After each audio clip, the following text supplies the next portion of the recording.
No, in the end, you have to make yourself stronger to get the best deal.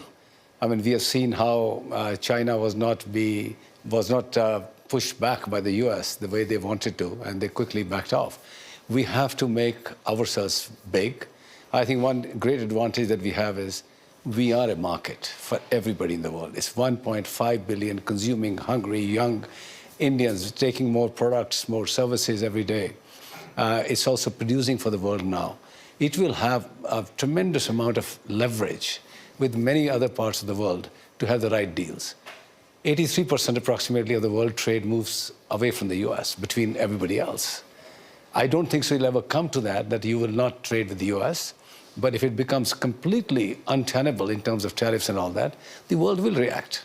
And they will find ways, as rightly pointed out in other markets, other places. What India really needs to do is scale. Scale its technologies, scale its production, get to a point where they have consumer surpluses so they can send to the world like China. That will take some time.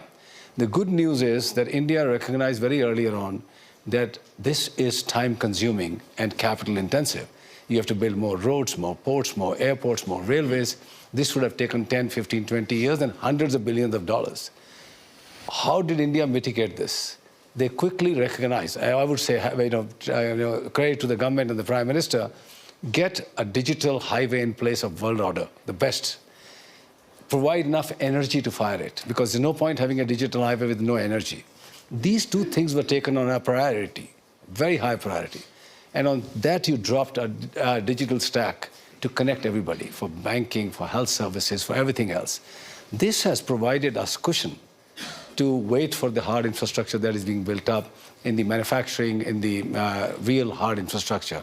And you can see year after year after year, India is getting stronger. My own belief is eventually India will get a fair deal, even from the US. I remain confident. Okay. Well, I think India is generally in a great spot. You already heard that it's a matter of numbers, mathematics. We will get there to be number 3. And if I put a spiritual metaphor around it, I would say it's written in the stars. The question is $6-7 trillion for 1.5 or 1.6 billion people doesn't stack up. So we will get to number 3, but we need to get to $25-30 trillion. And we can quibble about the year in which we'll get there, but we have to get there and we will get there. What do we need? My tribe, the business community, needs an enabling environment, need a committed government, needs stable situation in the country. All that is available now. One factor that is coming to challenge our growth that we are currently on is massive competition that has occurred in the world today.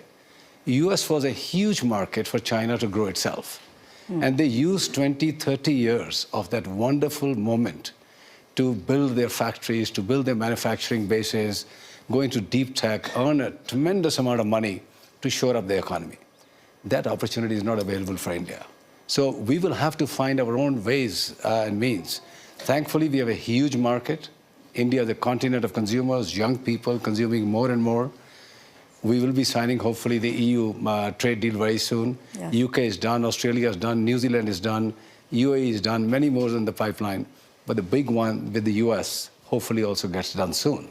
We heard from Secretary Lutnick this morning, America must bring everything back to manufacture in America. That's a change. We need to deal with that new shift in the global trading norms that we'll have to deal with. Give us more backing from the government, give us more freedom. We have a prime minister who understands the power of business. He uses the industry and industry players to scale up the country, provide more employment. The PLI scheme that has come out. I never thought during my lifetime India will be a manufacturing destination for electronics or telecom equipment. All that has changed in the last 5, 7, 8 years, just in the last 5, 7, 8 years. Massive amount of exports of Apple phones and many other products are happening now. I remain very, very confident that the energy that I see in India, and now I work in Europe, I work in France, I work in the UK, and I can tell you, we will continue to grow at the rapid clip of 6, 7, 8, hopefully in some years even higher, whereas the world will be settling at 0.5%, 1%, or minus in certain years. We have a good future for us. What can derail us is only the competitive intensity of the world play now that we need to deal with. And that really lies in the hands of the able government, how they deftly deal with the trade deals. Well, I can say certainly nothing from France or UK. No, it's much harder, much harder. Oh, really? Oh my Okay. God, oh my God, it's much harder. And they also have the, additional burden of the Brussels bureaucracy, which they have to deal with. There's just multiple layers there. I would say US is a good model, where business is really highly encouraged and, the ease of doing business, I would say, to a good level. And of course, there are examples, fine examples in Singapore and, UAE, etc. But I would echo Honorable Minister's point of view here. India has come a long way. I mean, I'm a product of, I started in '76. So I have You're seen... giving your age away. Yeah, it's fine. But I am telling you, I've seen this plethora of books, handbooks, manuals, standing outside in DGTD, CCIE, hundreds of departments getting one license to get something into the country. All that is gone. 1992 or 91, 92 was one big wave. And I would say in the last 10 years, a lot has been done. Can more be done? Yes. We as business community will keep on asking for more, transfer more faith onto us. Have faith, we will do the right things, we'll be more compliant. Indian companies have much better governance standards today than they were in the 90s and early 2000s. I think this government is engaged. I hope and really I'm confident that this committee is set up for a real reason, because the Prime Minister recognizes there is still much more to be done in ease of doing business. And I remain very hopeful something good will come out of this. Okay. So I'm adding on to the question Geeta kind of asked you about doing business in India. Okay, thank you.